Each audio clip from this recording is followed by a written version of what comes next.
Tough times never last, but tough people do. Dark times. Yes, I've been going through some dark times since I got injured at the A6 10K and have not ran since. In this video, I'm going to be going through some truths of what's been actually happening, because it isn't always, as I put my teeth in, right? It isn't always buttercups and rainbows. If you want some of my usual upbeat, positive stuff, you'll have to skip to the very end of this video where I'll go through. There is silver lining in the clouds, clouds on the lining, however you want to frame it. But I always say, tough times never last, but tough people do. So following on from last week's video where I talked about how much fitness is lost when we may choose not to run anymore, or we've got injured and we have no choice and we can't run, how that affects us in terms of the science. But there's a lot of things I've been going through, and as I mentioned, it's not buttercups and roses. It's been pretty dark, dire times, because there's things that my body's been going through which I've never experienced before since I took up running. So I'm going to go through those, and hopefully it gives you guys some hope. And also, don't feel that you're alone. You can leave some comments below. Maybe you've gone through some of this, or maybe you've come to this video years after I've produced this, where it's now mid-August 2023.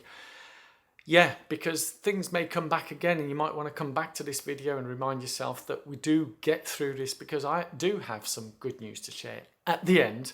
But I'm going to go through what I've actually been going through. And as I say, yeah, some of the times, very, very dark times. Yes, my friends, dark times. You may have seen the live podcast that I had this week with the amazing Kathy McCourt. If you haven't seen it, go back and watch that podcast. It's wonderful speaking to a current World Masters champion, which, as you say, when you look at that, it sounds all buttercups and rainbows, doesn't it? But Kathy last year went through some very traumatic illness, in and out of hospital most of last year, but came through and built up what you might call strength and resilience. People often talk about how do we build resilience. It's living life. That's how we build resilience. I don't think forcing things upon ourselves, man-made, created, builds resilience, because all that does is your mind's already preparing for it. It's unprepared things that happen.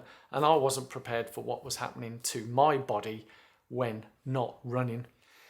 As well as the loss of fitness, and you would have seen that last video last week, there is a loss of fitness. What my body has been losing is the natural chemicals that our bodies produce when we exercise, in particular running or endurance type exercise.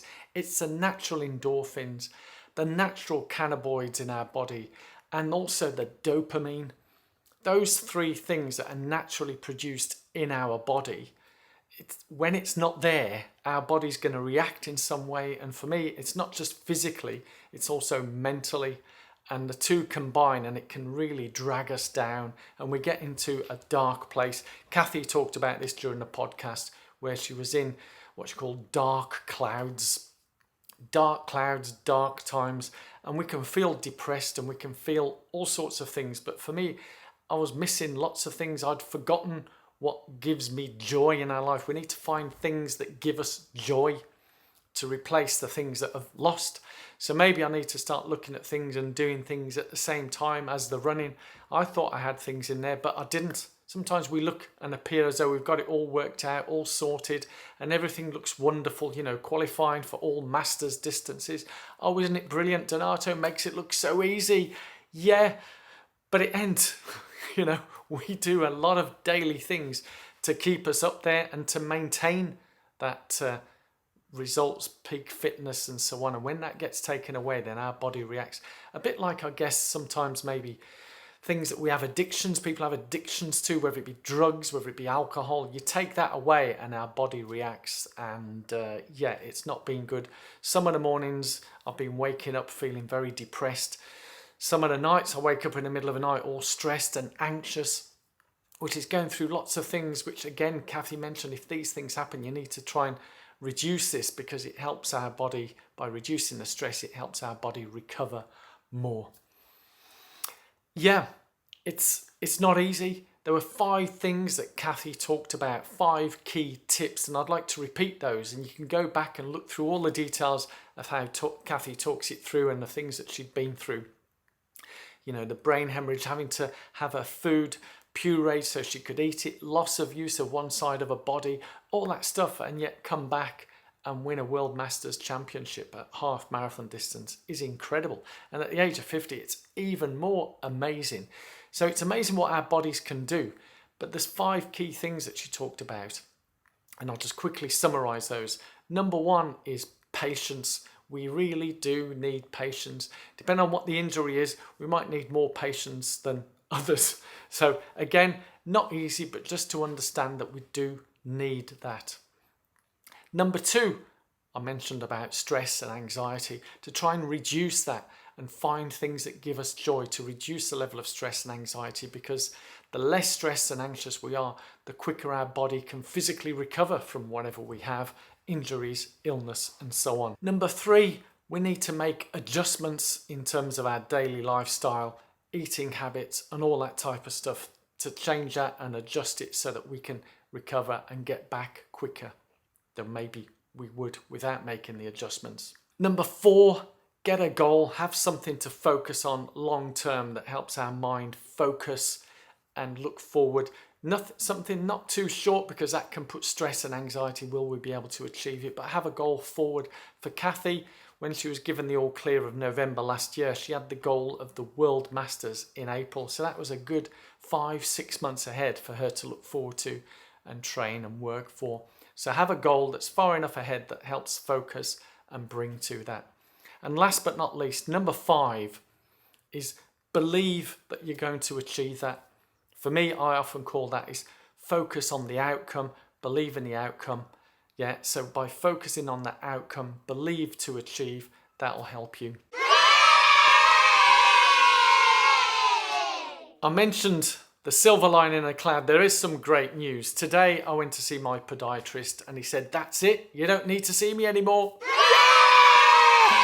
I have been feeling really good, more mentally and physically, but he's checked the Achilles and they're all fine, ready to go, so I can start the run walk. In fact, by the time you've seen this video, if you follow me on the Strava, links below on my Strava, you would have seen, hopefully, fingers crossed, I would have already completed some run walks. So I'm starting off some run walks for around 30 minutes and then progress and do a bit more than running, and then hopefully get to like a 5k running at easy pace and then build on from that.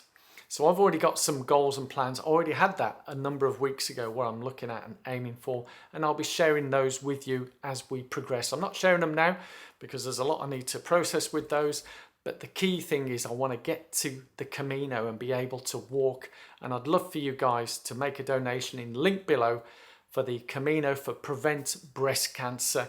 I've just passed the 50% mark in terms of fundraising target, and I'd love for you to add to that.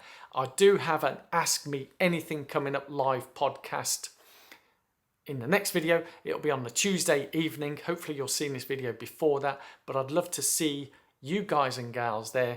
Ask me the questions, ask me anything, make a donation to prevent breast cancer, and you can ask me anything. So I'm very much looking forward to share that. So yeah, I'm feeling super good, but I wanted to share the dark times. I felt like doing it weeks ago, but I was really properly in a dark place and I didn't want to. And I went away for a couple of weeks up in West Yorkshire to get the cobwebs out, release it. And I had those stocks of videos and races that I could release, and which were recorded weeks before. But sometimes, yes, we share some things, but for me, I don't like oversharing everything, life, the universe, and everything, because at the end of the day, that's just me. That's how I work. That's how I operate. See you all very soon. And thank you for sharing. Look forward to reading the comments below. I love you all. Really appreciate your support. And as I say, tough times never last, but tough people do, just like you.